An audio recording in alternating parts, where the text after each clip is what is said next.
evening, everyone. This is the Yeah, Air listen easy. Conservation Commission meeting. It is Thursday, July 14th, 2022. Due to the ongoing COVID-19 pandemic, in accordance with Chapter 22 of the Acts of 2022, suspending certain provisions of the open meeting law, the OML, public bodies otherwise governed by the OML are temporarily relieved from the requirement that meetings be held in public places, open and physically accessible to the public, so long as measures are taken to ensure public access to the body's deliberations through adequate alternative means. This meeting will be live on Zoom. The public may participate remotely by joining Zoom. The meeting ID number is 840-4058-0886, or by calling 929-205-6099. For additional information about remote participation, please contact the Conservation Commission at CONCOM@ayer.ma.us or by calling 978-772-8220, extension 143, prior to the meeting. This evening, we have commissioners in attendance. We have Jen Amaya as member. We have George Bacon as member, Jessica Gino as member clerk. We have Mark Phillips as vice chair, myself, John Schmallenberger as chair, and we have Heather Hampson as our conservation agent. Welcome, everyone. Do we have confirmation of agenda?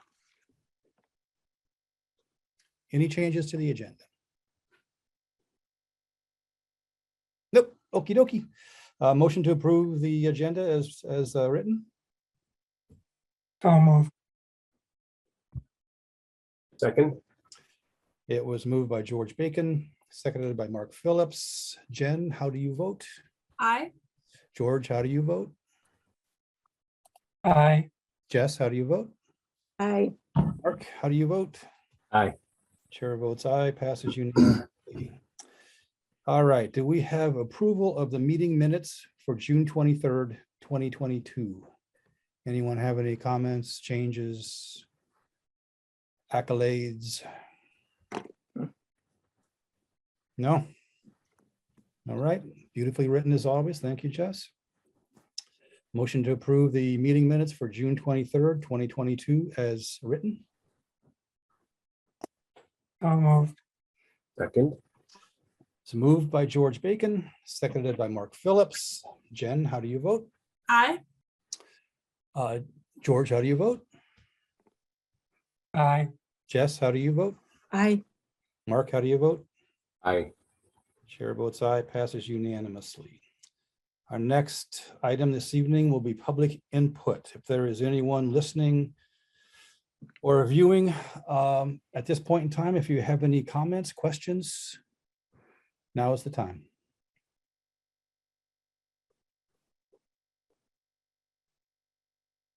All righty, hearing none, then we will move on.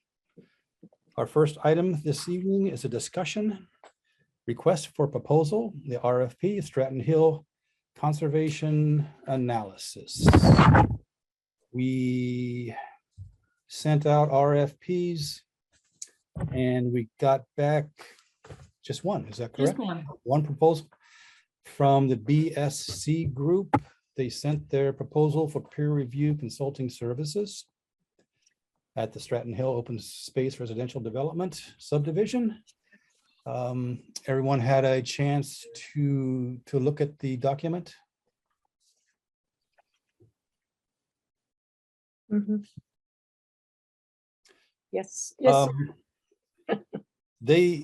They submitted the last proposal. Was it the same price or did it go up? I think it's gone up. I mean, our scope broadened just a little bit with a couple additional items, but with inflation, and I think everybody's prices are going up on everything. But not significantly. Yeah. Yeah. And was it Bob Collins, the attorney for Stratton Hill, said at a planning board meeting, just let them know the amount. Okay.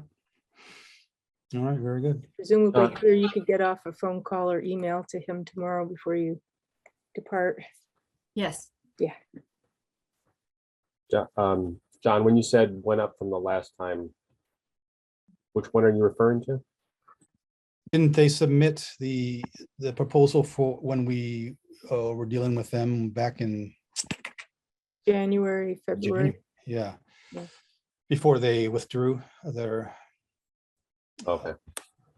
All right. Yep, and I forgot. think at that point in time, they were the only ones to submit the proposal Okay. to. Yep. Any comments or questions, or what are your questions? Jen, you happy? Yeah, I think it looked fine. George, got any comments? No, everything looked fine. Okay, Jess? Yeah, I think it looks fine. And it's mentioned to you, John, earlier that based on something that was said at the planning board meeting on Tuesday night about their RFP, it looks like we can have a scoping meeting also before they get going with to refine anything if we want to change any or add any or reduce any amount of the RFP. There was something said at the planning board meeting. Residents were raising concerns about blasting. Mhm. And someone said that, well, there are other ways to do blasting or demolition without explosives, i.e. with chemicals. And so we have blasting impact in our RFP. So that would be one that I would think we might want to just broaden a bit to just have them consider the impact of chemical demolition, given, downhill flow to Long Pond, et cetera. So, and given that that was mentioned at the planning board, I'd think that it would be wise to have our reviewer just consider that and give us an opinion on that. Yeah, Is anyone familiar with that? Like, how does that even work? no, not at all. Yeah. I Yeah, think it's definitely pretty wanna new. know more. Yeah. But it was brought up, so it's, yeah. Sounds really not okay, but Not a very good chemical. Hmm. If it's eating rocks, no. That's right. Oh, you, Mark, just- have any comments? Just Okay, so brother. you guys know, I peeked real quick to see Yep. what the rate was the last time BSC had submitted, and it went up $1,100. Just so you have a point of reference. Okay, so there's more, they're doing more in inflation, so. Yeah, and and they just said the scope changed a little bit and broadened some. We asked for a couple other things, but just so you have an idea compared to last time, how much it changed. So it went up Yeah. $1,100. Not to mention the cost of gas traveling back and forth to do site visits has risen just a little bit. Yeah, Good. Yeah. Thank you, Heather, for looking that up. no problem. Anyone who is listening or viewing has a question or a comment at this point in time? This is Marion Stoddard, so. Good evening, Marion. Hello. How are you? So I'm well, thank you. Hope you are well as Yes. well. Yes, thank you. And so I just want to express my appreciation for the action that Conservation Commission is taking tonight, and I hope that you will go forward and accept this.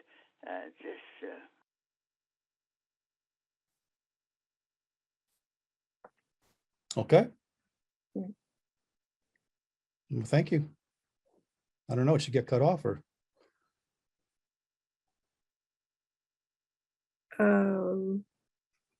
I think I don't know. Okay. Anyway, thank you, Marion, for your comments and your Thank you. nice comments. Yep, thank you. Yes, I had a thought. go for it. I'm waiting for it to come back. So, Oh, come here. So they'll be appearing at our next meeting then to talk to us if we accept if we, and Okay, and I did have a text exchange with, was contacted by a resident who's a neighbor about wondering about when issues could be raised with the third-party reviewer, and I said that would be appropriate at our public meetings when we meet with the third-party reviewer. And then the resident asked if they could do also meet with the reviewer and maybe a commission member or two outside of the public meeting, and I discouraged that. I don't think that's appropriate.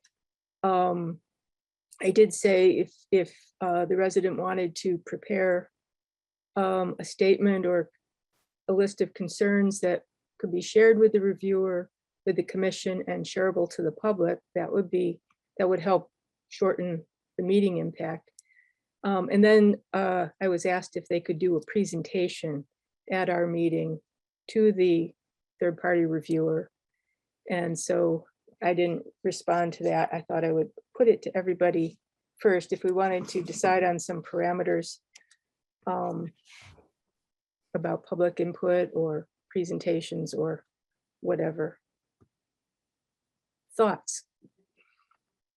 Well, I think we're going to get some public input about this particular project, and I think it's a good idea to listen to everyone, but I think it's also a good idea to limit the amount of time, either each individual or just a half hour total, or I mean, our agendas aren't too full right now, so maybe we can give them some time, but that's kind of my thoughts. What do the rest of you think? I'm just really hesitant to invite presentations. I'm just picturing a really long PowerPoint. Well, that's why I think we need to have limitations on. Yeah. Absolutely. And I would be concerned too. I mean, I want to hear from everybody, and obviously there should be a lot of concerns with this, but I don't want it to be 30 people coming up and saying the exact same thing either. Like, I want to be mindful of what we're hearing and that sort of thing. Right. So I will, what do others think about the idea of a presentation or not?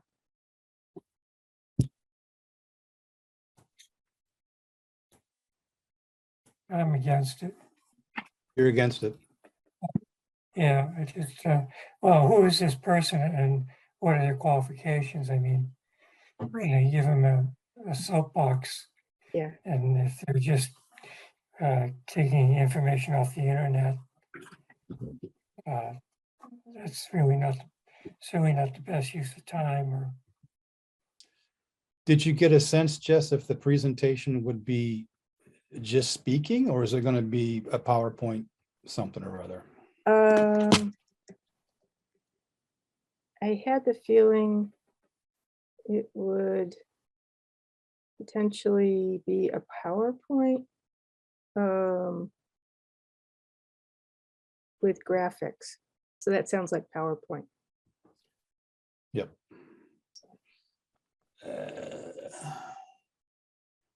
What do you think, Mark?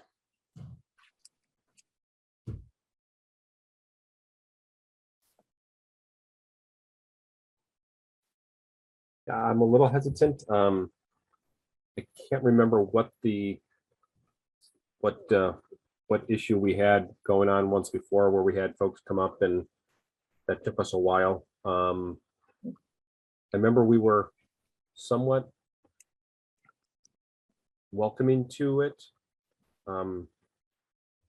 At the end, I remember we all sort of discussed that was good to hear the public input. I don't know if I'm totally against it, but again, I think as Jen indicated, there has to be some sort of time limit, let's say. Yep. Yeah. And I'm in favor of a document of concerns circulated to the commission, shareable in our packet, and shareable with the reviewer. I'm also hesitant about a presentation. Yeah. I don't want to discourage the public from contributing. I think it's really important to be involved and share your thoughts on it. But to George's point, a presentation that, you know, the level of fact that it includes is maybe questionable would be concerning. Is it something that we could possibly have them send to myself and I could review it to see if it's something that would be beneficial to be shared at the meeting? And go Then- about it that way? Yeah, and then the text, I had said, I had mentioned talking to you and it was asked, would it be helpful or appropriate for the resident to meet with you separately and review the stuff? And I said, yes. I So, feel like that would probably be the easiest way. Then if we find that if I find that it is important information that should be shared, or, I don't know, we'll figure it out from there. But instead of, I mean, if some people are on the fence on it, that'd be a good way to lean it one way or the other. Yeah, that's probably a pretty good idea. And I think even then, it should be, we should hold her to 5 minutes or,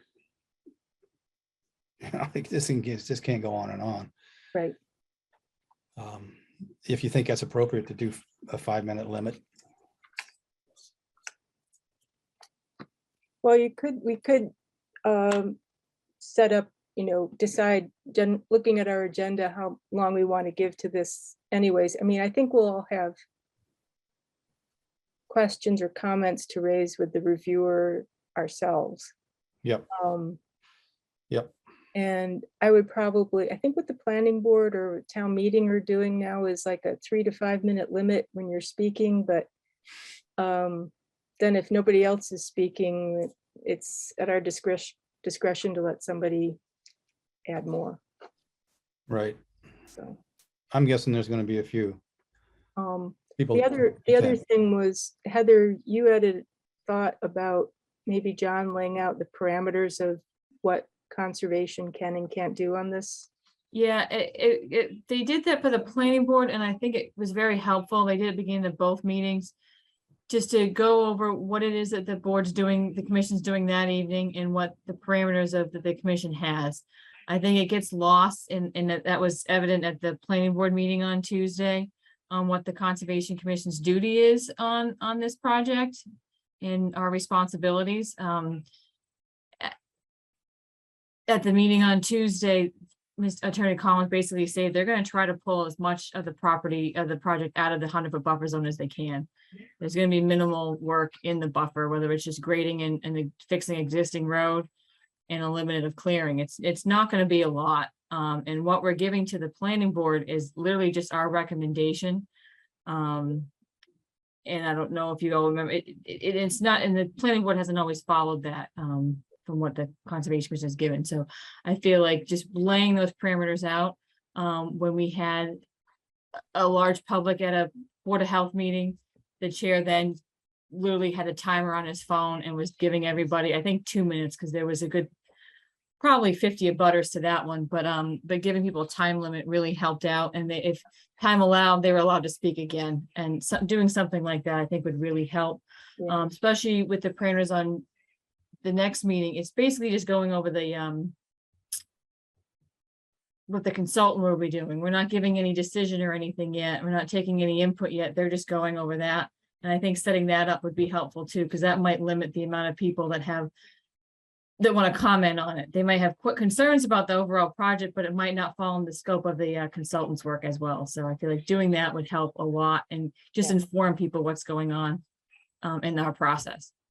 I also had the impression that Stan Dillis and Bob Collins for the developer would be coming to that meeting. Yes.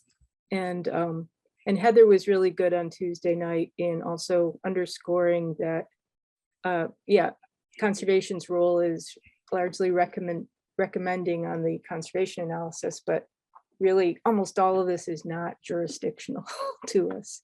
So we don't have any legal authority beyond that. Yeah, that needs to get out there, because I don't know, people are thinking we can shut this down, or but Yeah. We can't. Mm-mm. So But at the same time, what Jen said, I think really important to let people, give everybody a chance to say something. Particularly because this is such a, contentious development with a potential lot of impact on a big neighborhood. So, So I wonder, so the next meeting will be the conversation with just what the actual review will be. But I wonder when we go over the review or kind of go in more detail when we anticipate more crowd interaction, if you will, is it something we want to include in a normal meeting, or do we want to have a separate specific meeting for this? Is that something we could do to be mindful of that contribution? Not to add more things to our full plates, but we could play that by ear. see how the next one goes. And I know the planning board, because they're in the preliminary process, they're very interested in hoping that we can get a recommendation to them by the end of August. Was that your impression, Heather? Yeah, that's it. They're trying to get our recommendation by the end of August so they can do their approval, I think, either depending on how our meetings fall. Late August, early September. But yeah, and not to skip ahead, we do have a couple items that will be added on the agenda of next meeting besides just this. I do have a couple other things that I'll tell you about later, but so I mean, they're pretty easy. So I think it's just a matter of seeing how that goes. Heather, I'm sorry, did we all say how many people wanted to speak? Did we identify that or no? I think it's just the one that contacted Jess. The last planning board meeting, the amount of residents that were there from the first one had, I want to say, cut down to probably half, more or less, because there wasn't as many updates going on at that meeting. We might have a lot the first time that we have it, but I think wording it on the agenda a little bit to just have it say introduction meeting, with consultant might help. I get a lot of phone calls asking what that means, but it might limit the amount of people that are coming in and commenting. I'm not sure how that's going to go. I actually think we're going to get a lot for both. A lot, yeah. Because I'm being hopeful, I guess. but one of the big, all the signs in the neighborhood are, keep Stratton Hill wild. So Wild, the yeah. environmental impact is really uppermost in a lot of people's minds. Yeah, Well, it is. I wouldn't be opposed to carving out 10 minutes for public input specifically on Stratton Hill. And again, limiting each person to like maybe a minute or two. That would give, 5 or 10 people the ability to speak. And then, we have a similar thing maybe next time and that's it. Because as you said, we're providing a recommendation at the end of the day. We're not deciding anything per se. Yeah, and I would encourage people, if they have specific comments on it, to submit them to the office, because we can include those and take those all in consideration and bring that up to the consultant on that next meeting instead of having it all heard that night. Anything that can be brought to our attention beforehand would speed the process up on our end and be be more helpful. Sure. Because if we're getting it at the meeting and then the consultant's got to take that down and then go back, it will prolong the process. Yeah. That. Okay. And not saying like prolong it and make it, this permit will last longer. It might give the commission a shorter amount of time to make and write that recommendation that the planning board is looking for. Okay. So the quicker we can get everything in, gives the commission and the consultant more time to do their work. Yeah. Is- That sounds good too. I feel that. Sure. I wouldn't go so far as to limit public input to say just 10 minutes, because I think then we're inviting a lot of probably anger and unhappiness if people aren't allowed to be part of the process. And we're having public meetings, it's a big project. So, I think if there was a lot of attendance, then it would be in our purview to really limit the time each person took. But it doesn't go over well if people aren't allowed to speak. Right. Okay, and no, and I get that. And that's why I was trying to, Yeah, I throw 10 minutes out there. If Yeah. you wanna, maybe say we are carving out a half an hour or 45 minutes. And if it's filled in, it's filled. If it's not, but again, we do have other agenda items and we don't Yeah. want to, burn through things. I don't want to go to 11, Oh, no. 10, not even 10, And this is still, is this our next meeting? So we'll still be Zoom? Potentially not. We I don't wonder- have Tomorrow is the end. till tomorrow. It ends tomorrow and the state hasn't voted on it yet. I just wonder if this might be easier to manage in person via Zoom, or maybe it's easier to manage via Zoom. I don't. If we have a Um, choice. Oh, Hey. here Well- from- I just heard from the town, from the town manager, and there has not been an extension yet. But he expects one, Oh, okay. right down to the wire. Yeah, I assume it's gonna be the last thing they vote on before they break. And they go It running out. expires tomorrow, Yeah, and they break tomorrow, so. tomorrow, yep. All right, stay tuned. Thank you. So we might not have a choice. It might just be Zoom. That'll be Which, that. I mean, I can, if Cindy gives me power of attorney, I can mute people if they get out of control. So Oh, I would love to. Yeah. I would love to mute people. So there you go. I know, I haven't had to do that very often, but Yeah. it's fun. Okay, Mr. Tillotson. well, Jess, are you going to contact the resident? Yeah, I'll just And say, tell- general feeling is a formal presentation, not a good idea, but if there's something that, not feasible, but if there's something that seems really valid and important, run it by Heather. Mhm. Okay. So. Yeah, and Um, we have to let it be known too when we get together that if you're gonna say the exact same thing that the person before you said, just get up and say you agree and Yeah. and then turn it over. We don't need to hear everything twice or 3 times or 4 times. So we will have to vote on, recommending the town accept this contract with, or awarding this to BSC Group. Right. Heather, tomorrow would be a good time to I'm assuming we're going to vote for BSC Group Yeah. in a minute, but that it would be a good time to let BSC Group know to get us their contract so we Yeah. can get that started. Mhm. And then to let Bob Collins know the amount that we'll need a check for. Okay, And third, to just confirm with, I guess it's Matt Burns. Yep. That he can actually, he thinks he'd be ready to come to our meeting on July 28th. I think when he first talked to him, when he was Yeah. sending the proposal out, he may or may not be available that Right, night, so he was hesitant to do the RP. I reiterate with him that we do have the capability, if we are meeting in person, for him to attend that meeting via Zoom if need be.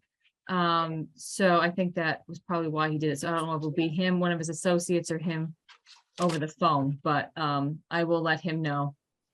yeah, and then if you could just let us know if it was gonna be on the July 28th agenda and stuff. Yep. Then I could, because I can post something on the town's Facebook page for the community group on Stratton Hill that Mhm. confirming it would be either the 28th or August 11th, and that comments or concerns ahead of time sent to the office, to you, Heather, Yeah, would be a really good idea. So we yeah, I can- just think it would be helpful to, if it's anything that should be added to the review, it'd be important to have those beforehand to anticipate that, Right, than to get day of. right. Quick question on the proposal, just since you mentioned the chemical blasting, the proposal just says blasting. Is it safe to assume that they'll review the impact of both actual blasting and chemical blasting? No, I think that would maybe be an expansion, so it might wind up. I would think there's a possibility that there might be an extra charge. But I don't know, Heather, what did you think? Because Ken Diskin brought that up as a Yeah, possibility. he did bring that up, and I mean, I've worked in several towns that has quarries on them. And I know they use, when it gets close to winter time, they'll drill holes and put water in, so when it freezes, it'll break the rock. Because they can't do it in the winter time, but I don't think that, I mean, we wouldn't want that on this site anyway. chemical. Yeah, I mean, I think that'd be a full out, no, and I don't even think the state would allow it under their ACs, CMP. I don't think the state would even allow it in any of their permits. right? Just thinking as far as chemical goes, I can't imagine it being a good chemical. Right, but the thing is, if we have, If we can get some sort of, if they know of anything about it, if they Yeah. could review it and just, even if it's just like, we don't recommend it, that kind of form of blasting due to these environmental impact, then it's been easy peasy. yeah, answer. because that would be also very useful for the planning board and our recommendation. So as if they they could move just, they could look, if they know any information on it, or look any of it up and just add a paragraph of that saying they don't recommend it for environmental impacts, or, Yeah. I mean, I'm hopefully it's as easy as that. Yeah, so, yeah, the other thing I was telling John, I'd love to have a just real impartial view on, I would think the reviewers, well, one of the things Ken said is last night, was it last night? Yeah, 2 nights ago. 2 nights ago, that he thought everyone agreed that it was the land north of the power lines is the most important resource to protect. And I know, Mark, you feel that way too. And I'm mixed on that. I also feel that slope down to Long Pond, south of the power lines, is also really key. So that would be one thing I'd like the reviewer to weigh in on. And just see, how do we balance those two interests? Or what would be a suggested balance from an impartial third-party knowledgeable reviewer on that? So I'll go either way based on evidence or facts and stuff, so okay. Anyone else have any comments? Can we Commissioner, vote on this? Can we do a write-in or what? I'm sorry? When we vote on this, can we do a write-in for the Philipperger firm?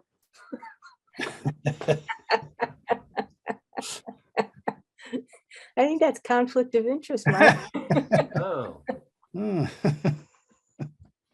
it's woman owned. Anyone else who's listening or viewing have any comments? Looks like Mr. Tillotson has joined us. I recognize that picture. Yeah, it's a very good picture. It is a good picture. Looks like a painting. It's actually from the end of the pond where Jess lives, looking out towards the causeway. Oh, yeah. Probably isn't- 8 or 9 years old. Good evening, all. And I appreciate you mentioning my name, but I got nothing to say. You're doing an awesome job. What can I say? Well, thank you, Jeff. Thank you, Jeff. Appreciate that. Okay, then. Hey, excuse me. Yeah, I'm go sorry, ahead. Mr. Chair. The reason I'm here is I know Mr. Diskin was called out of town. I Mhm. thought he wouldn't be joining us. That's why I joined tonight, because he'll ask what happened. Okay. Well, while we have you, what do you know about chemical blasting Or demolition. or demolition? Okay, so what do I know about chemical blasting? Well, a Some little of us, I know a lot, and I'm going to say a little bit, bit. Okay. save you all something. Ammonium nitrate.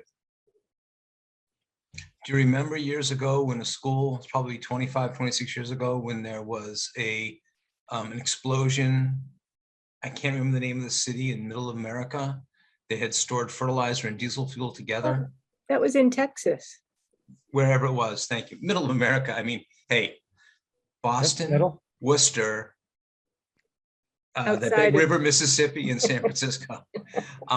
So chemical blasting is using ammonium nitrate. It's not using gunpowder or things like that.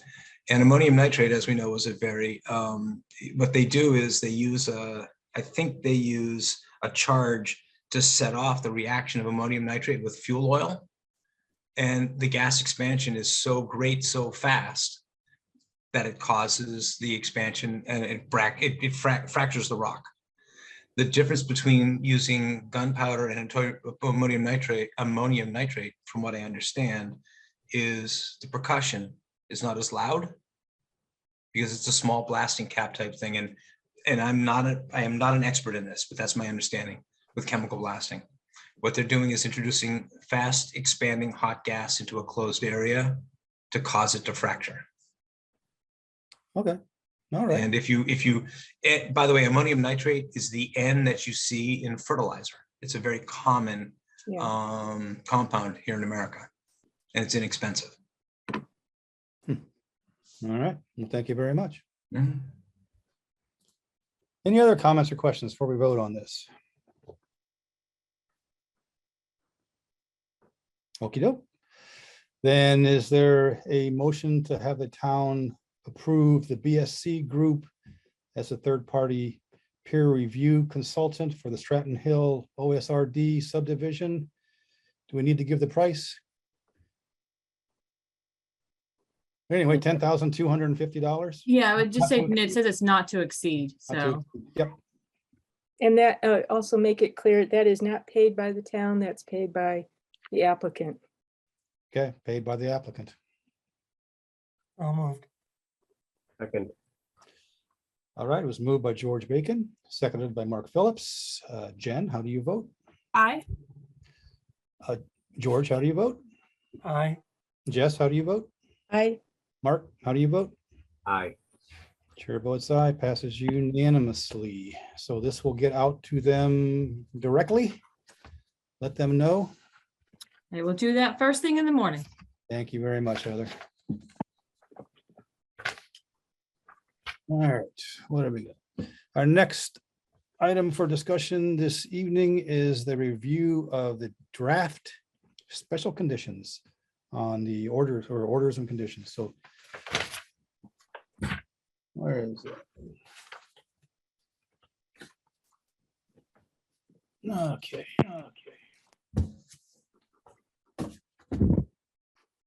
So, Jess, you've been working on these quite. Yeah, I now hate them. You now hate them, but then you must be getting close to being done. Yeah. But what I did was tried to put them in sections that seemed to make sense and got rid of the repetition. Like I think one of ours, we had two big long sections replicating the fertilizer regulations by the state. And just wanted to see what people thought. So Everyone have an opportunity to read through them? I read through them and then I did accept all changes and read through them again, and I thought I didn't see anything that I would adjust or change, so all of the changes you suggested made sense to me. Having read several of the orders you guys issued over the last few years, with all of them spelled out in numerous times, this is much easier to read. So I appreciate it.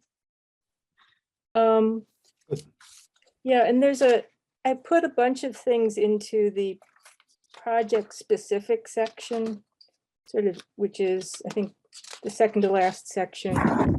And that would be, in some cases, in some orders, that would go away completely if we didn't have any project specific conditions. In others, I didn't put anything in here on the wetland replication because eventually we should come up with a separate document that's in line with our new regulations on the ratio, et cetera.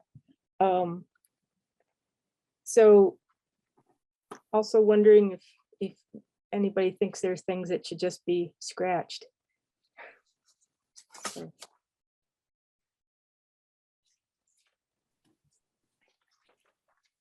Like Jen, I read through it and it seemed pretty good.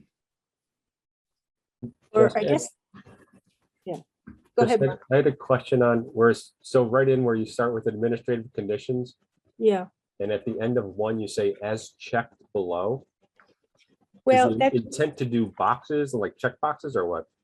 I put that in green just as a, see what we want to do. George had mentioned at one point that one way to handle some of these would be to put check boxes on a lot of them so that for those orders where, like on the 0 and 31 Central Ave order, which blew up so much.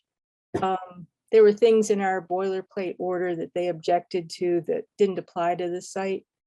And the idea of using a boilerplate, but that where we, for at least some conditions, we could make it much easier by having a box that we check to say, yes, this applies here.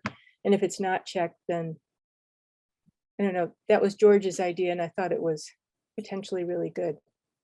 Yeah, no, I liked it. I guess I wasn't seeing the checked boxes, so that's what threw me. I didn't Oh. understand. Yeah, I didn't put them in because this is such a draft form. If you start putting in that kind of formatting, then it's a nightmare to change your text. If you're me, at least. But yeah, no, I thought that was a great idea too. So I'd like Yeah. to try and incorporate that somehow. Yeah. Or Heather, and maybe, Heather, I think you thought you could add those in at some point when we get. Yeah, to oh it. yeah, I know how to do that. if you wanted to do that, or to make it simple from a, you could possibly just go along with, list the, or just say as circled below, and you would just circle the ones that you want to include maybe. So just have them all listed and then circle the ones. Yeah, Yeah. maybe circled and then initialed by Heather or something like that, I think check boxes would probably be a lot faster. And neater. I feel like circling would have to be done by hand, whereas check boxes can be done on the computer. Everything else is typed. So And then some of it, I don't mean, some could just circle anything anyway, but. the only thing I thought, since I sent this, that to add in one phrase is, we had to get rid of that whole thing about the affidavit. Town council said, we couldn't really do that. But in the condition that says that this applies to all successors in interest or whatever, I can't remember where that is. I actually thought maybe we could at least put in a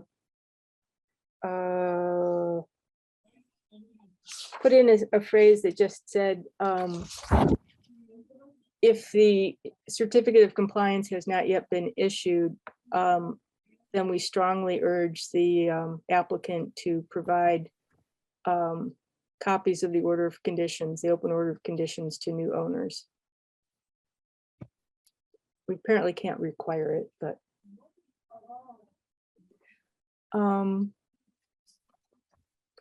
so I would say the next step would be also then asking Heather how workable, if you're the one who would be working with this document the most, and also Yeah. working with overseeing it. And Yes. does anything seem unworkable to you? So the only thing I would suggest, and I found it helpful with the old ones when I had to point out items that were missing on a site that weren't being filed in a special order. They were, we're numbered by section. Because then it made it easy to cite which section it was under. So I found that was very helpful. If I had to like go through and point ones out that weren't being followed, I could just do under section. So like grading and landscaping, if you know what I mean, if we could just call those, give them all like a letter or an abbreviation, and then each one under it the same thing, so it's easily to call out and look up. That would be easier. And then just looking through these real quick, and I'm sorry if I missed it, and not that I think it's overly necessary. On some sites it is, and I could just be missing it. I might have just found it, but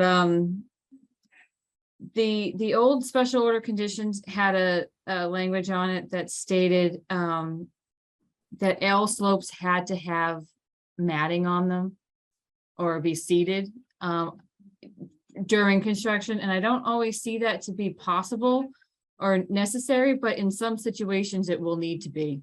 So I feel like that's one that should, if it's not in there, if I'm just missing it because I'm looking under grading and slopes now, I feel like it should be in there for certain situations. It's not going to fall under all, but if we do have a project that does have a steep slope that's going to be a long duration, that slope should be stabilized during construction and not just left open. And it was in the other special orders. I just don't see it in this one. Okay. And I don't know if it just got missed or if I'm just missing it. Is that something that could go in the checkbox area? Yeah, that would be something that'd be a check, because again, and I don't see it necessary in some areas, in all areas where they do this shallow slope and it's a quick project. But I'm just thinking of grading of stormwater basins and stuff, that sometimes those will sit for a while before they get loamed and seeded. And if it's important that those get some sort of stabilization, especially over the winter, whether it's something you just put through over winter or whatever, I don't know, but I feel like that should be, it was in the old one. I don't see it necessary for all of them, but should be in there for some. Okay. So whether we put that under site specific, I guess we could just do that instead. It's up to you, but. So if I look at the end of that section, do you see that as a concern for a slope that is only going to be greater than the 2-to-1? Or because I thought maybe that was why we did the 2-to-1, so that we wouldn't have to worry about that. No, I'm not you sure. had the 2-to-1 in the old one, is in the others, in the special order conditions prior to this draft, that just, I like how it's set up very much. I think it's so much easier to read, but it was in there as well. And unfortunately, in the site that I'm speaking of, you approved a slope greater than 2-to-1. So I made the comment during the site, and I go, oh, wait a minute, I look at the plans up, that definitely doesn't say 2-to-1, that says greater than that. So both those sometimes might not be in every case. Might be a case-to-case basis. You don't ever want to see something steeper than 2-to-1, but sometimes you do. But slopes in general, because it could all be on soil conditions. Those could change how something washes out. You can have, I mean, I had clay sites in Littleton, and any sprinkle of rain constantly washed out, and just prayed for paving, and it wasn't even a steep slope. So, and you couldn't do much for matting either because it's clay, but I feel like it should be in there. It was in the old one, it should be in this one, and same with the 2-to-1. There's been ones that come in that don't qualify for that because you approve something that's greater than that. Okay. All right. Jess, is that something you think you can adjust then to fit yeah. what Heather's talking about? Yeah, Heather, and I know tomorrow's a short day and you're gonna be. I'm so busy tomorrow.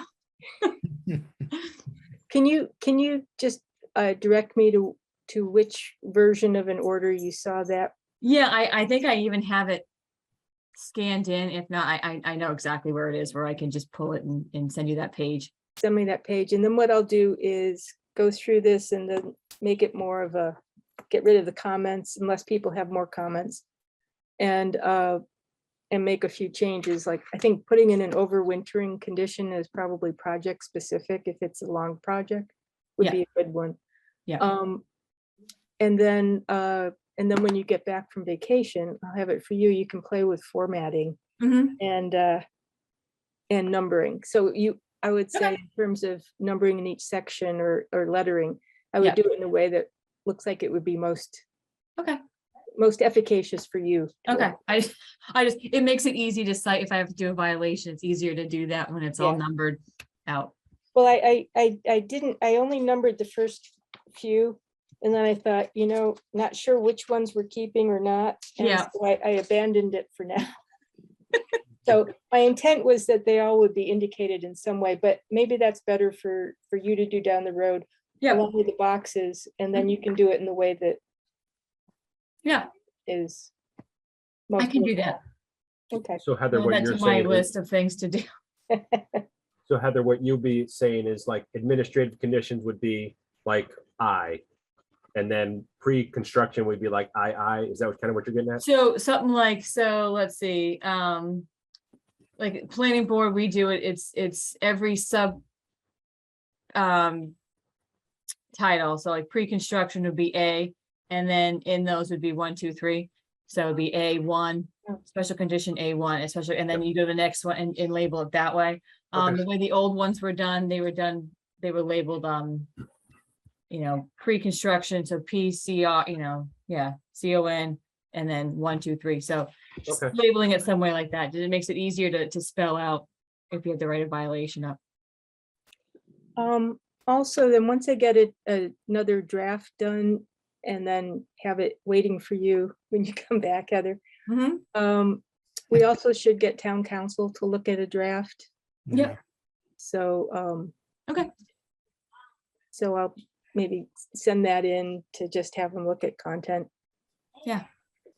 The other thing, one of the notes we had for one was it doing construction sequencing for larger projects like Pingree Hill, doing doing the wetland replication first if you can, and doing the stormwater and infrastructure early, and then before you get to start doing the house lots and stuff. And I don't know that that's something we can put in a special conditions, but when we eventually get back to looking at regulations, that might be one to think about for multi-year projects. I have some of those going as well. So yeah, I think doing it, I think that might be a question too, when you send these to council, ask their opinion. They might have a way to say in on that. They Yeah. might like to see it as a special condition phase that way, or see it as a regulation, because when it goes in a regulation, then someone can ask for a waiver to that. Yeah. So I think might be a good idea to see if they have an opinion on that too. Okay. Do you have a comment, Jeff? You're muted, I think. That's a good thing. The cat's below me. Thank you, Mr. Chair. I would love to find out from town council if we can indeed put in some sort of phasing, as you said, as you just asked Jess, because phasing can be a challenge. And I don't know if that can happen or not. So I'm not speaking as the chairman in any way, shape, or form, but I think it'd be valuable information from both sides, especially in an OSRD. Thank you. Sure. Thank you. Yep, good idea. Any other comments while we're on this subject?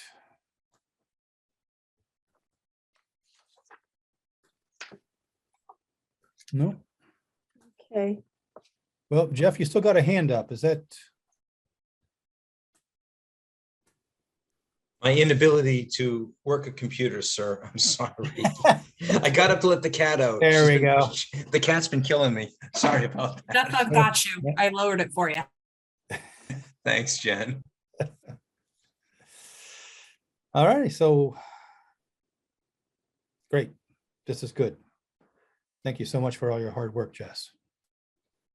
And once we get this finalized, I never want to see it again. I never want to say. If you allow me, Jess, I'll take it over for you. Yes, yes, I will happily allow you. Once we get it into a refined form, it's all yours. Make it yours. Yep, you're the one dealing with it, so it should suit you. Okay, then we shall move on. Our next discussion this evening is on the waterway sign project update. Mr. Phillips.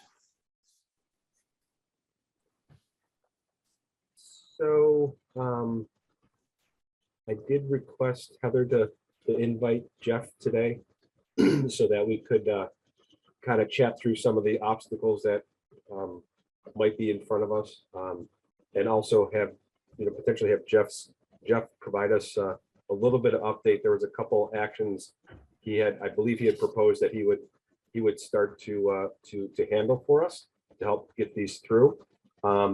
But just a quick simple update before I hand it over to Jess. I'm sorry, Jess. Before I hand it over to Jeff. Too many Jess on this call. This is amazing.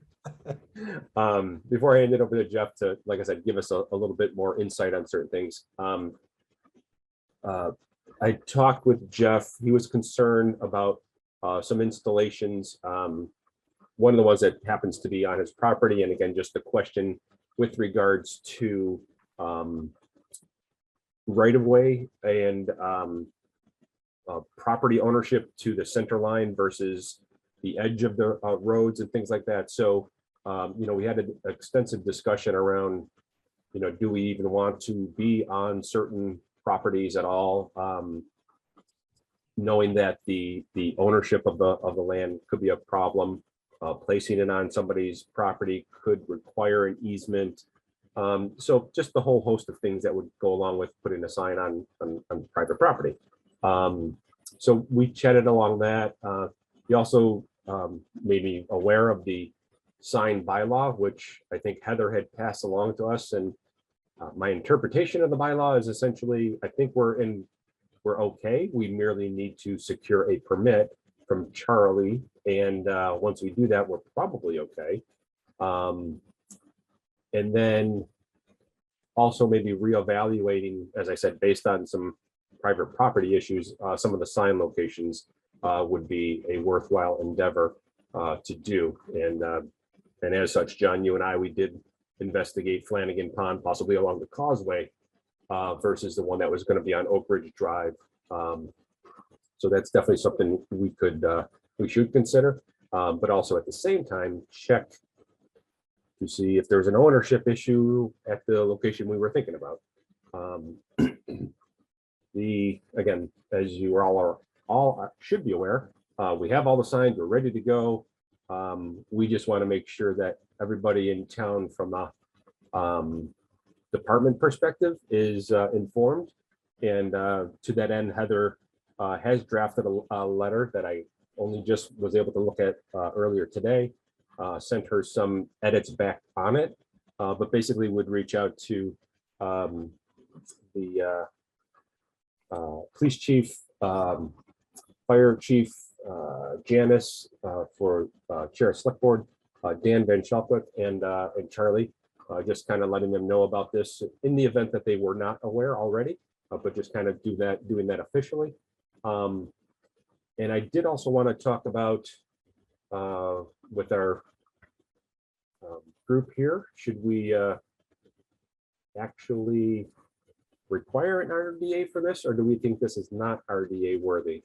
I guess maybe that's a discussion and or possibly requires a vote. So that's another item. Go ahead, Jess. So based on that question being raised, I did find our minutes from October 13th, 2016, when we had a scout project, the scout that put in the PVC pipes, the curved PVC pipes to collect fishing lines and hooks at a few spots. And those were mounted to a steel rod that was then driven into the ground. We did not require an RDA at that time. And these were all like right on the Causeway Bridge and off Oak Ridge, right on the shore. So that's a precedent we did. So. Okay, was that actually voted on at that time, or did we just say, yep, we're all good, or, did it say? We actually voted, that was back when Takashi was on the commission. Then the exact wording is Takashi moved to authorize the installation of the monofilament disposal units as described. And I believe the person who seconded that was Bonnie Tillotson, and the motion was approved unanimously. Coming back at you, Jeff. And then the form itself that the Eagle Scouts required indicating our support was then signed by our chair at the time, who was Mr. Bacon. So we didn't take an official vote on an RDA or not, but we did vote to approve the project as described, which was driving in poles into the ground. Okay, so I guess along those lines, I propose to go ahead and make a motion subject to our getting our final locations identified, but to install the grant signs that we've put together for this sign project with the same method, which is essentially driving the poles into the ground and utilizing where possible the breakaway hardware, with one exception being that I believe Nona Cocious we do plan to mount to the guardrail more than likely. So that's my motion. Is there a second? Thank you. All right. Motion was moved by Mark Phillips, seconded by George Bacon. We'll do a roll call vote. Jen, how do you vote? Aye. George, how do you vote? Aye. And Jess, how do you vote? I, Mark, how do you vote? Aye. Chair votes aye. Passes unanimously. All right. And so So- then, Yeah. I'm sorry. No, I was just gonna, yes, go ahead. So then with that, I guess, Jeff, if you don't mind, I'd hand it over to you to maybe expound upon some of the items we talked about in case I didn't really do justice, if you don't mind. I don't know if so again, the non-negotious, I know we had spoken and you had indicated you could probably touch base with the person that manages the property for that one. Oh, thank you, Mark. I'm sorry. I did not. Okay. I'm sorry. I thought you said Jess. I was trying to figure out Jeff to Jess. I probably said that because again, I keep getting them Hey, all Mark. mixed. I was doing affordable housing last night and James Stephen nominated George to be the chair. And by the time we got through the election of George, everyone was laughing. At which point James realized what he had done. so George was you. It begins with a G. Jeffrey's not spelled with a G. So let me touch the tops of the waves. Mark's done an amazing amount of good work on this. It happens to projects sometimes. They get picked up, put down, picked up and put down. And poor Mark ended up dealing with Mass DOT, and I totally have sympathy for people who deal with Mass DOT. By way of history, I tried to do this in Acton for a conservation area, and I learned all about the different laws, regulations, and stuff here in the Commonwealth. And I think the solution that they've come up with is a really good solution. The only thing we had talked about, and I think what Mark's talking about, is non-negotious, I don't know how to say it, the brook on West Main Street. I had thought that a neighbor was handling that property for the owner, and I misunderstood the name, Mark, and I apologize for not getting back to you. And something came up, and Bonnie and I have been distracted since that happened, I have to say. But I think the bottom line is Mr.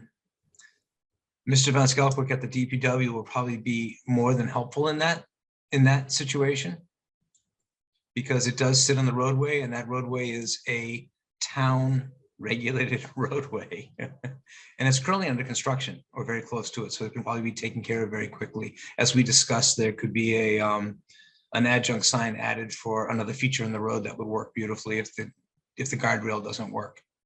And poor Mark, he's running across DOT rules. He's running across safety rules that the federal government has and some other things. And it's just a crazy morass of stuff. And if I may say one more thing, Mass DOT has not yet adopted the most recent federal set of guidelines for roadway signage. And it's taken them 9 months longer than every other state in the country because they can't figure it out. So if Mark felt frustrated by this process, it's for a good reason, quite honestly. But the signs are great. I think the marking of the Nashua River watershed makes a lot of sense. So, and I think Mark, you and I may have gotten off on the wrong foot from the beginning, but I think it's something that ultimately is going to be very beneficial to the town. And I will continue, Mark, to help you as I can, but I'm sorry I didn't get back to you. And at another time, I'll explain why, what happened. Okay, no, that's fine. And as I was mentioning, John and I had looked at checking the causeway for a location for the Flanagan Pond one that we had spoken about. And again, I think we're in a good spot. There's an existing no parking sign there on a post.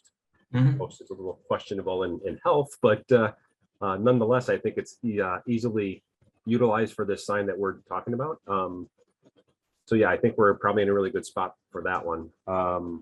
Yeah, and if I may, Mark, sorry, There's a couple of signs along the Snake Hill Road from right about the bend in the middle of the causeway that goes all the way in past Calvin that have been bent over and whatever over the years. I think those signs are probably due for a little bit of attention. And I'm happy to help lobby for that if I can with the folks who fix the signs here in town. I'm sorry, what road did you say? I'm sorry. On Snake Hill Road, which goes over the causeway, that's actually Snake Hill Road. Oh, okay, yeah. And from right about where you enter the causeway, coming off of heading through the ponds, as the road turns around to the right, there's a series of no parking signs that have been damaged over the years. And I think they all need attention.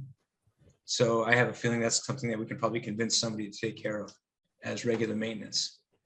Because people parked over them. That's how they got damaged. They park on them, and also snowplows damage signs over time. It happens. But anyway, I know, I think this is a great project, and I'm glad that when you explained to me your experience with the DOT engineers, I think I was unkind to Mark. I started to laugh because the DOT engineer just wants to get it off his desk.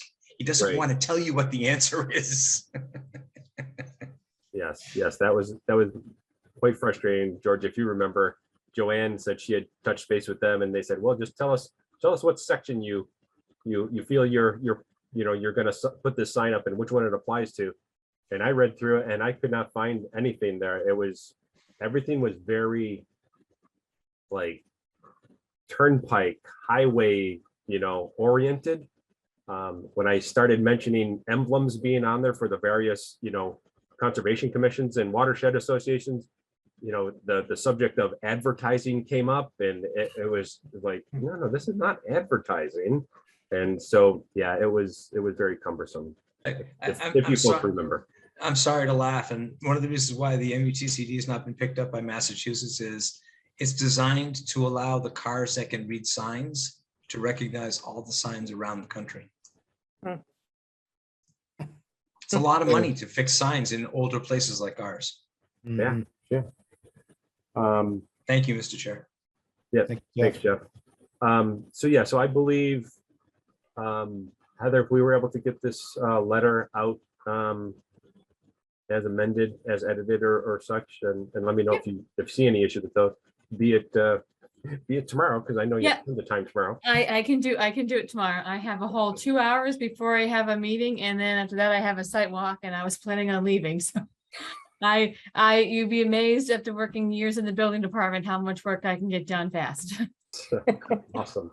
So I think once we get that out and about, crossing my fingers that we could more than likely start doing some installs next weekend. All right, and then I have received, I haven't started working on the write-ups yet, but I've only received information from Mr. Bacon and Mr. Phillips. Check your inbox there, Jess, because Oh, I have not checked lately. Okay.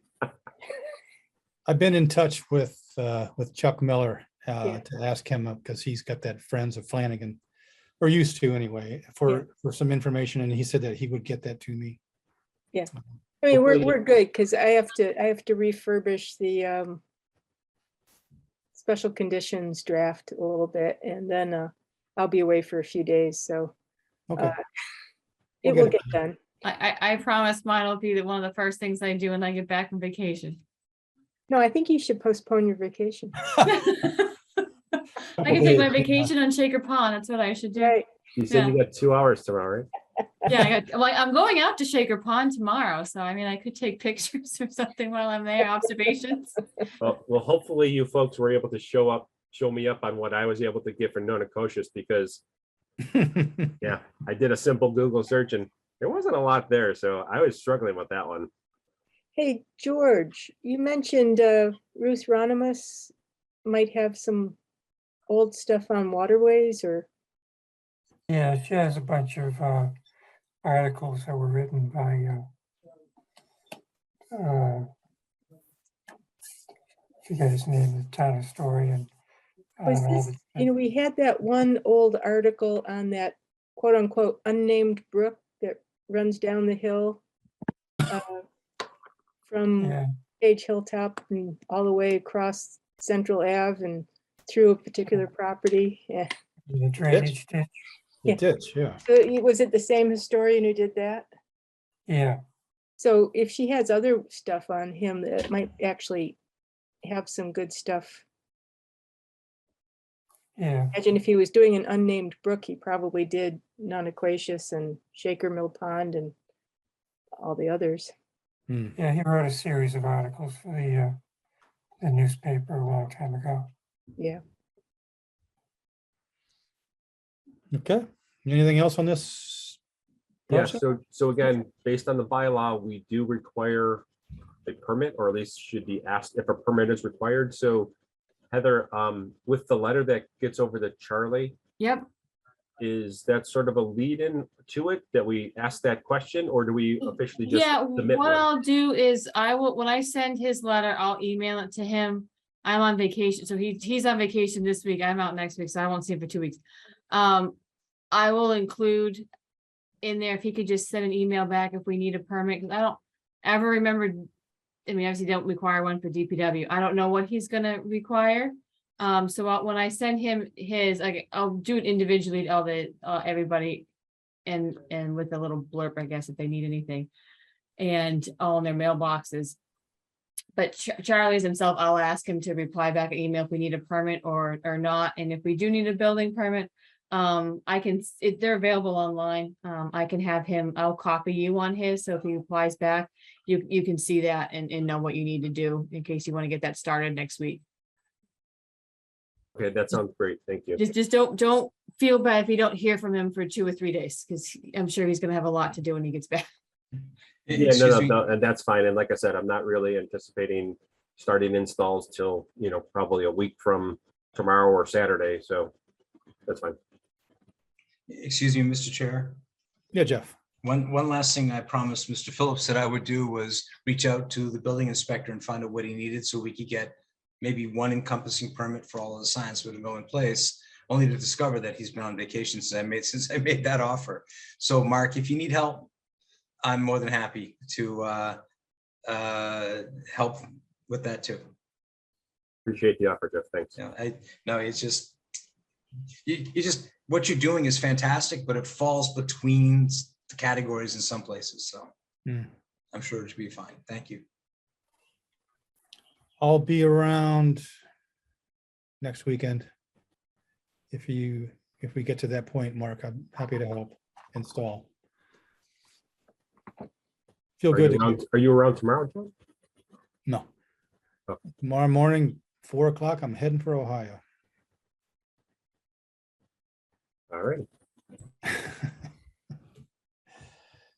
Yeah, summer. I'd almost rather be here, but there you go. Well, I think that's it. Is there any questions anybody still had I can answer? No, I think it's going to be great once it's all done. It's really going to add a lot to the town. Excellent. Thanks. I'm good. All right. Thank you very much, Mark. Next item this evening is Conservation Office and member updates. What have you got for us, Heather? Okay, so forgive me, it's a little long. I've been busy. So on the first, I went out to Pingree Hill with Duchesne and Duke Pointer and a couple other people, and we went and visited the, let's see, 1, 2, 3, 4, 5, 6, 7, 8 sites that still have open orders and conditions. Made comments on all those and what need to be fixed up, and Duchesne has since drafted his comments and sent those out so that when those get all finished up and cleaned up, those order of conditions will get done. As Jeff, who saw me on site, and John, we did the water chestnut pole last week over at Grove Pond, which took 3 days for my fingers to clean. I don't know about I you. know. It was filthy for days. Days, yeah. I'm like, okay, notice all the things I need to keep in my office besides a change of clothes is a nail brush. I have soap and everything else, but I need a nail brush. I went out on Wednesday, so yesterday, with Rihanna, who's the environmental monitor over at Air Solar 2. While I was there, I got to meet with the contractor because I've been emailing with Rohit and trying to get items done. I did send Rohit some of my additional comments when we went out on the 23rd that I had noticed that weren't being followed. Some of those items were, one item was done, they pulled some of the old tires and stuff that were sitting in the proposed replication areas. They got those out. They are going to put some matting down on the slope. And I gave the contractor very ambitious goals to replace all of the silk fence on the entire property. But if he could get to the culvert before I go back in 2 weeks, that would be greatly appreciated. He's going to get as far as he can, along with pulling all of the debris that's in front of the silk fence that whole way and getting as much as they can of the culvert finished. It includes cleaning the underneath it that has rock and stone and making it all stone like it's supposed to be, get the retaining walls done and fix the box curvet that was hit with the excavator during installation.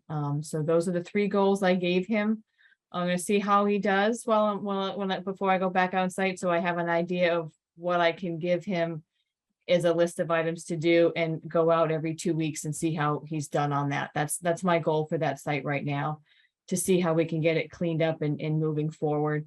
There was a comment from the contractor in regards to the stormwater basins that he was building that I didn't think was correct, which Dan Chadwick thankfully verified with me and sent me the stormwater handbook BPMs, which in an email, which I then forwarded to Rohit and the contractor. So they now have that to know how to install them. And hopefully that, I haven't heard back. I sent that to him today to see if I get anywhere on those to get that done.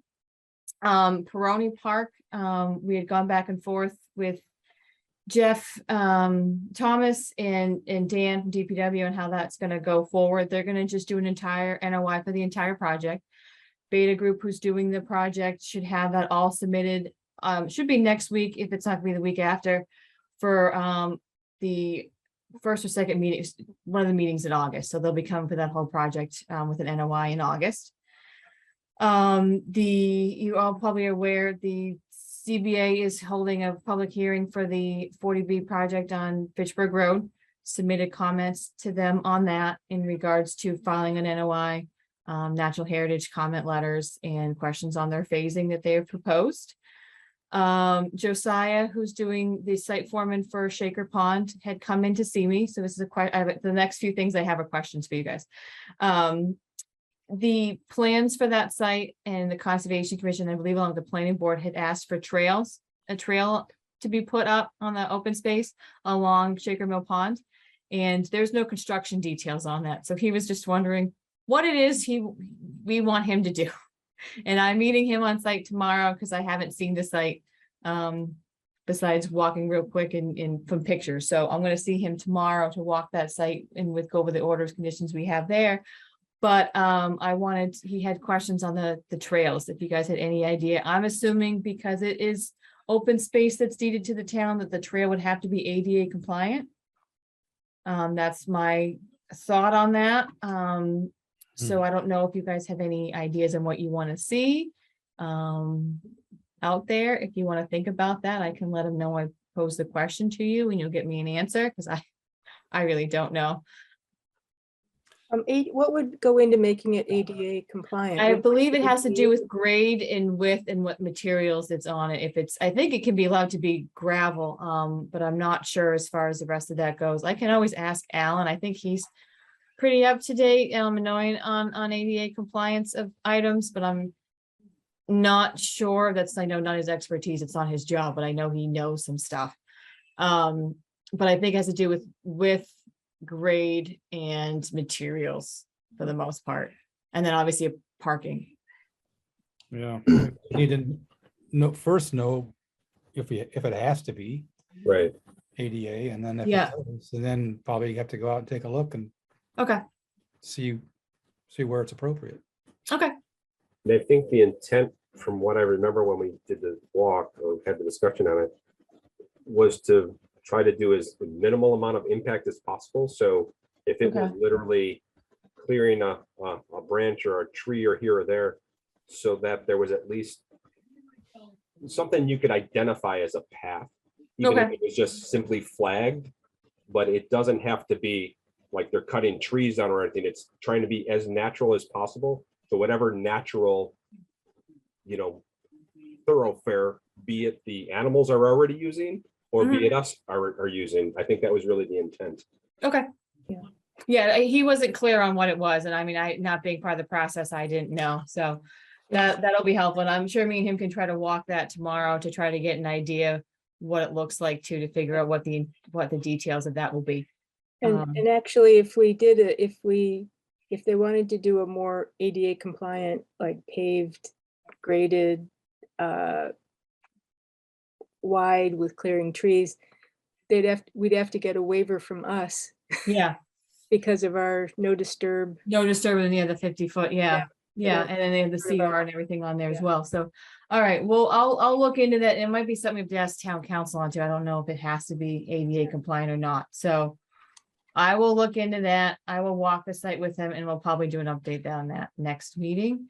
Then I have, a contractor's doing work on 133 Oak Ridge Drive, he's replacing a deck.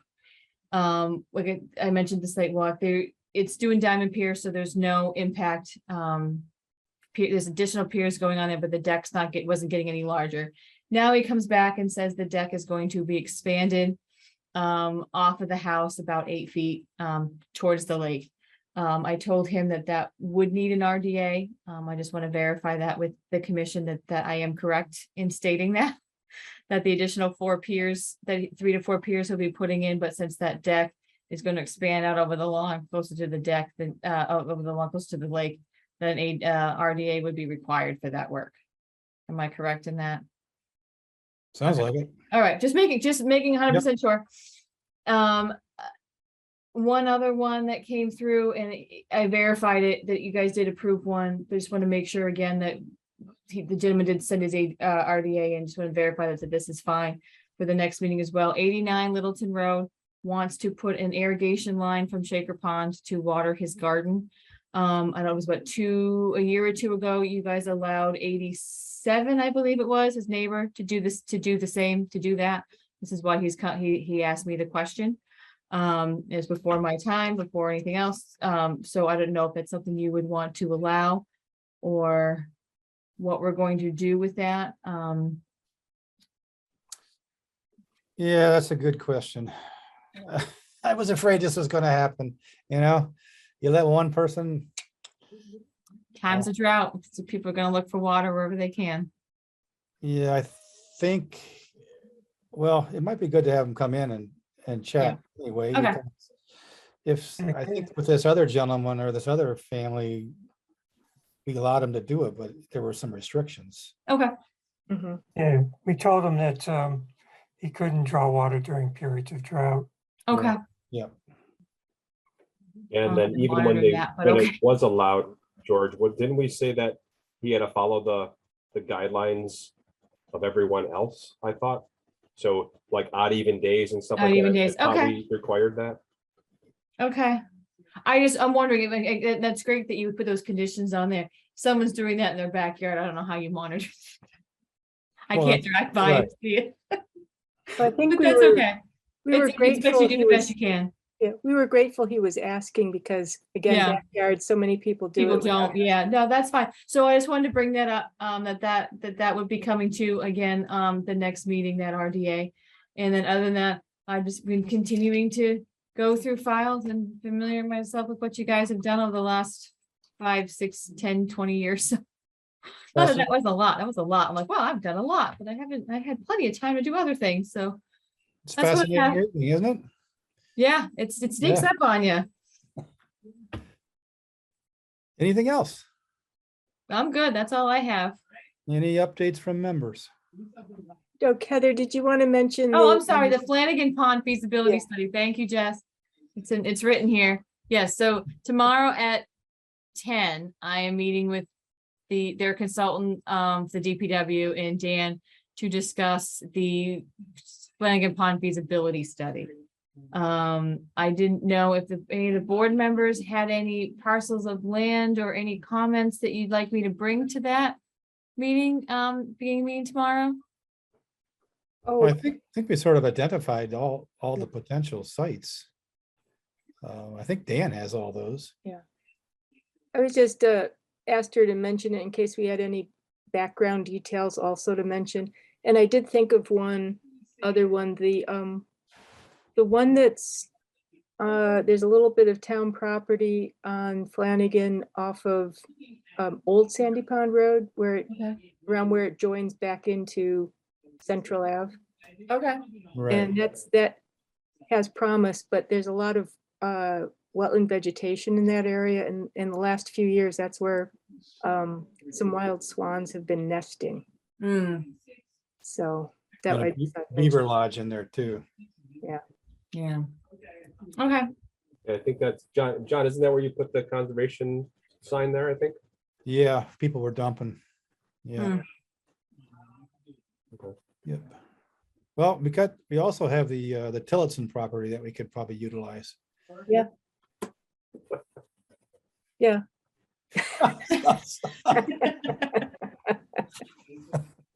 Thank you. Or the Schmallenberger property. Well, yeah, we can talk about that as well.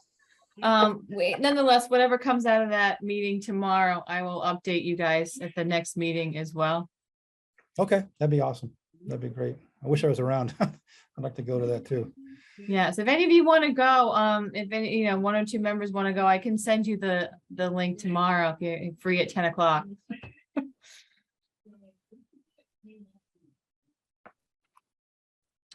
Wild enthusiasm. Well, Yeah. Oh, sorry, one other thing, I did meet with Mary, oh gosh, who's our DEP circuit rider? Maya? Mia. Mia, yeah, Mia Mia McDonald. McDonald. I met with her on Tuesday, and she went over a brief just overall description of everything that's in the Wetland Protection Act with me. We had a 2-hour meeting on Tuesday, so that was, I found very helpful. And I was pleased to see with Jess on her special order of conditions, because it was one of her comments to make sure we had findings on there. And I'm like, oh, look, that's already there. That's great. So that was one item that she pointed out to me that I wrote down that I can just check off. That's already there. So that's great. So yeah, I did that too. So that was good. So I now have her in my back pocket if I need it to, for any help getting contractors to do what I need them to do. Okay. Any updates from commissioners? Nope. Oh, I got a. Oh, I just got there a you quick go. thing. Yeah, Mark. I had an interesting conversation with a neighbor, just in regards to general conservation restriction property. Hmm. And I just put this out as food for thought sort of thing. But when property typically goes into conservation restriction, obviously there's a ton of restrictions on the property and doing anything to it. And maintaining the vegetation oftentimes becomes something that it's a no-no. But in doing that, it really appears to allow invasives to go on unchecked. And I thought it was a really interesting comment. And as I thought back on it on sites that I've noticed, I can't say I totally disagree. So I guess I just, like I said, put that out there as something to think about. And how could we possibly work towards not allowing the invasives to take over all our valuable property? So just throwing that out there. There are in CRs, you typically put in allowable uses or allowable uses, and then things you can't do. And I know in the new, I don't have it right in front of me, but the revised state boilerplate for a CR that came out, I think in May, they do have a section, I think, on invasives, but that's something that could easily be put into for a specific site, or we can put in language about control of invasives.